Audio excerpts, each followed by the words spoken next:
రిషికొండకి సంబంధించి జగన్మోహన్ రెడ్డి గారికి ప్యాలెస్ల గురించి మనం మాట్లాడుకుంటూ ఉంటాం. తాడేపల్లి, బెంగళూరు, లేకపోతే కడపలో, ఇడుపులపాయలోనూ అక్కడక్కడ ప్యాలెస్ల గురించి. ప్రజాధనంతో 500 కోట్ల ప్రజాధనాన్ని తీసుకెళ్లి ఎక్కడో రిషికొండలో ఒక ప్యాలెస్ కట్టుకున్నాడు. బాత్రూమ్ దగ్గర చూసుకున్నట్టయితే మనం ఒక 10 కుటుంబాలు అక్కడ ఉండేంత స్పేస్. ఏం చెప్తారు సార్ 500 కోట్లతో రిషికొండలో జగన్మోహన్ రెడ్డి ప్యాలెస్ గురించి ఏం చెప్తారు? ఇప్పుడు మనం ఒకటి ఆలోచించాలా రాధాకృష్ణ సార్, మనం బతికిన 4 రోజులైనా సరే ఈ భూమండలం మీదకి వస్తాం పోతాం. ఉన్న 4 రోజులు నీతి నిజాయితీగా బతకాల. తర్వాత మనం చచ్చిపోతే శవం అవుతాం. ఆ శవాన్ని ముట్టుకోవటానికి కూడా అప్పుడు దాకా మనతో కలిసి తిరిగిన స్నేహితులు కానీ ప్రాణ స్నేహితులు కూడా భయపడతారు. జీవం లేని శవాన్ని చూసి భయపడే జనం ఒక వ్యక్తిని చూసి భయపడుతున్నారంటే అతను ఒక పెద్ద ఆర్థిక ఉగ్రవాది అన్న సంగతి ప్రపంచానికి తెలుసు. జగన్మోహన్ రెడ్డి అనే వ్యక్తి ప్రజాస్వామ్యం అంటే లెక్కలేదు, నియంతృత్వమే అతను ఎంచుకున్నాడు. జగన్మోహన్ రెడ్డి ఏమో ఆగర్భ శ్రీమంతుడేం కాదు. 2004లో తండ్రి ఎప్పుడైతే అధికారంలోకి వచ్చాడో అప్పటి నుంచి తండ్రి అధికారాన్ని అడ్డం పెట్టుకొని వేల కోట్ల రూపాయల ప్రజాధనాన్ని లూటీ చేసినటువంటి వ్యక్తి అందరికి విదితమే. కాకపోతే ఈరోజు జగన్మోహన్ రెడ్డి ప్రజల్ని ఒక్కసారి మోసం చేయొచ్చు, ఎల్లకాలం మోసం చేయలేడు. ప్రజాస్వామ్యం గొప్పదని నేను ఎప్పటి నుంచో చెప్తున్నా. తన యొక్క రాచరిక పోకడలతోటే, నియంతృత్వ పోకడలతోటే. పోనీ జగన్మోహన్ రెడ్డి సొంతంగా ఏమన్నా పార్టీ పెట్టిందంటే అది లేదు. జగన్మోహన్ రెడ్డి ఉన్నటువంటి చేతుల్లో ఉన్న పార్టీ యువజన శ్రామిక రైతు పార్టీ ఏంటంటే నల్లగొండ జిల్లా అబ్బాయి శివకుమార్ అని ఒక అబ్బాయి పెట్టాడు. అతను కానించి కొన్నడు. జగన్మోహన్ రెడ్డి పార్టీ పెట్టల. జగన్మోహన్ రెడ్డి పెట్టినటువంటి పేర్లు 2. ఒకటి వైఎస్ఆర్ పార్టీ, 2 రాజన్న రాజ్యం. ఈ 2 పేర్లకు పర్మిషన్ రాకపోతే రాజన్న రాజ్యానికి పర్మిషన్ ఉంది. ఇప్పుడు కూడా అవినాష్ రెడ్డి పేరు మీద ఈసీఐలోకి పోతే ఉంటుంది ఆ పార్టీ. జగన్మోహన్ రెడ్డికి ప్రతిదీ కొనడం, దోచుకోవడం, దాచుకోవడం, ఈ 3. ఒకటి కొనడం, దోచుకోవడం, దాచుకోవడం, లెక్కలేనితనం, అహంకారం. ప్రజలందరికీ ఏం చెప్పాడంటే తను ఏ రోజు కూడా తన ఈడీ సిబిఐ కేసుల గురించి ఒక్కరోజు చెప్పడు. నేను సక్రమంగా సంపాదించినాను అని చెప్పడు. తన సంపద ఏ విధంగా వచ్చిందో చెప్పడు. ఒక్కరోజు కూడా నేను అవినీతి చెయ్యలేదు, నేను నిజంగా సంపాదించానని చెప్పడు. తనతో స్నేహం చేసిన వాళ్ళందరూ కూడా 100 గొడ్లు తిన్నటువంటి రాబంధువు ఒక్క గాలివానకు చచ్చినట్లు ప్రజలందరూ కూడా నువ్వు చేసినటువంటి దుర్మార్గాలని, నువ్వు చేసినటువంటి దోపిడీని కూడా పక్కన పెట్టి ఒక్క ఛాన్స్ అని ఊరూరు తిరిగితే ఒక అవకాశం ఇచ్చారు ప్రజలు. 151 సీట్లతోటే అవకాశం ఇచ్చారు. నువ్వు చెప్పిన మాటలన్నిట్లో కూడా నా తండ్రి పరిపాలించినట్టు పరిపాలిస్తాను, 30 ఏళ్ళు నేనే అధికారంలో ఉంటానని చెప్పి ఇచ్చారు. Okay, appreciated.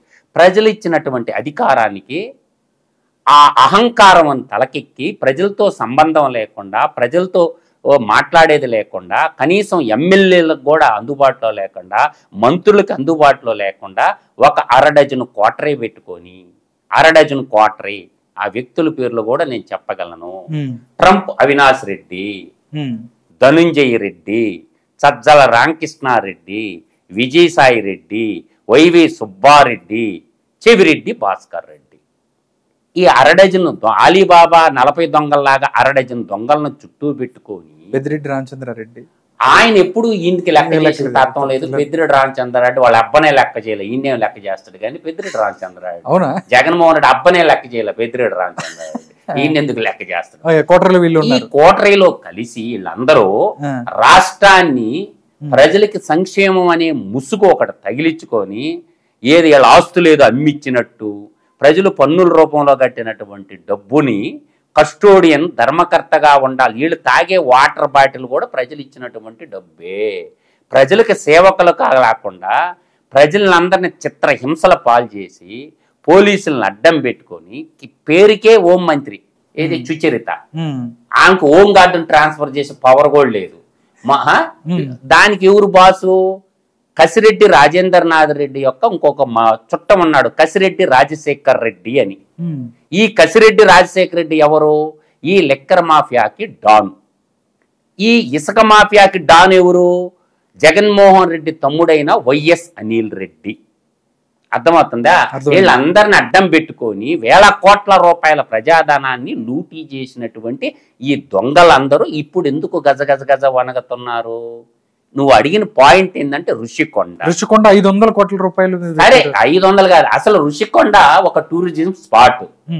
గతంలో చంద్రబాబు నాయుడే దానికి వచ్చే వాళ్ళ విశాఖలో అరకు అందాలు చూడటానికి సినిమా వాళ్ళకి కొన్ని బిల్డింగ్లు కట్టారు. 9.27 సెంట్లలో కట్టారు. సెంట్రల్ గవర్నమెంట్ పర్మిషన్ తో కట్టాలా. సిఆర్జెడ్ చట్టాలన్నీ గంగలో దొక్కి అక్కడ ఋషికొండకి బోడుగుండు కొట్టి 7 ప్యాలెస్లు నిర్మాణం చేసుకొని ప్రజాధనంతో నిర్మించుకొని టోటల్గా 452 కోట్లు ఖర్చు పెట్టారు. ఈ 452 కోట్ల రూపాయలు ఒక్కడి కోసం, ఇద్దరి కోసం, భార్యాభర్తలు ఉండటానికి నేను సింపుల్ లెక్క చెప్తాను. ఇవాళ పేదలు ఇళ్లు కట్టుకుంటున్నారు. గృహ నిర్మాణ శాఖ కేంద్ర ప్రభుత్వం ఒక పేదవాడికి ఎన్ని డబ్బులు ఇస్తుంది? 2,50,000 ఇస్తుంది. ఈ రోజు నేను చెప్పే లెక్క తీసుకోండి, దాదాపుగా జగన్మోహన్ రెడ్డి ఖర్చు పెట్టినటువంటి ఋషికొండ ప్యాలెస్ లో ఖర్చు పెట్టిన 452 కోట్లు. 1 కోటి రూపాయలకి 5 లక్షలు చొప్పున వేసుకున్న 20 ఇళ్ళు వస్తాయి. అవును, 1 కోటి రూపాయలకి. అప్పుడు 100 కోట్లకి ఎన్ని ఇళ్ళు వస్తాయి? 20 × 5 100 ఇళ్ళు వస్తాయి. ఇప్పుడు 20 ఇళ్ళు వచ్చినాయి కాబట్టి 100 కోట్లకి ఎన్ని ఇళ్ళు కట్టొచ్చు? నేననేది 5 లక్షలు ఇంటికి ఇచ్చిన పేదోడి ఇంటికి 20 ఇళ్ళు కోటికి వచ్చినప్పుడు 100 కోట్లకి ఎన్ని వస్తాయి? దాని పక్కన ఇంకా 2 సున్నాలు యాడ్ చేసుకుంటే 2000 ఇళ్ళు నిర్మాణం చేయవచ్చు. అంటే 452 కోట్లకి ఎన్ని కొంపలు కట్టొచ్చు? వెరీ సింపుల్ క్యాలిక్యులేషన్ కదా నేను చెప్తుండేది. 100 కోట్లకి మనము 2000 ఇళ్ళు అయినప్పుడు 500 కోట్లకి 500 కోట్లకు దాదాపుగా నీకు 9000 ఇళ్ళు నిర్మాణం చెయ్యొచ్చు. అంటే పేదవాళ్ళకి 9000 ఇళ్ళు నిర్మాణం చేయొచ్చు. ఋషికొండ కట్టిన బ్లాకుల్లో జగన్మోహన్ రెడ్డి సతీమణి కోసం కట్టుకున్న కొంప కోసం డబ్బులు పేదలకి ఖర్చు పెట్టి కానీ ఉంటే, సింపుల్ లాజిక్ చెప్పా నేను, 9000 ఇళ్ళు 2.5 లక్ష గాని ఇచ్చుంటే 18,000 ఇళ్ళు కట్టొచ్చు. అంటే సిఆర్జెడ్ చట్టాలు పట్టవు, పర్యావరణ చట్టాలు పట్టవు, ప్రజాస్వామ్యం పట్టదు. నువ్వేమన్నా రాజువే? ఇది ప్రజాస్వామ్యం, రాజరికం కాదు. ప్రజాస్వామ్యంలో అంతిమంగా తీర్పిచ్చేది ప్రజలు ఇస్తారు.